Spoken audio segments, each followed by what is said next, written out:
বিসমিল্লাহির রহমানির রহিম। জাবালে নূর চ্যানেলের পক্ষ থেকে স্বাগতম। আসসালামু আলাইকুম।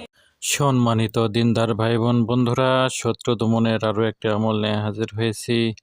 এই আমলটি ইসলামিক একটি আমল। আল্লাহ তাআলার ৯৯টি গুণবাচক ফজিলতপূর্ণ নাম রয়েছে। এর মধ্যে একটি নাম হলো আল কাদিরু। আল কাদিরু অর্থ ক্ষমতাধর, ক্ষমতাবান বা শক্তিশালী। আল্লাহ তাআলার এই নামটি পাঠে অনেক ফজিলত রয়েছে এবং শত্রু দমন হয়ে যাবে, শত্রু লাঞ্ছিত হবে, শত্রু অপমানিত হবে।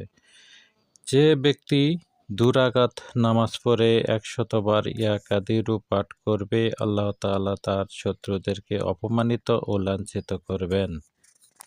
সম্মানিত দিনদার ভাই বোন বন্ধুরা, এই আমলটি করতে হলে আপনাকে পাক পবিত্র হয়ে ২ রাকাত নফল নামাজ পড়ে নেবেন এবং শত্রু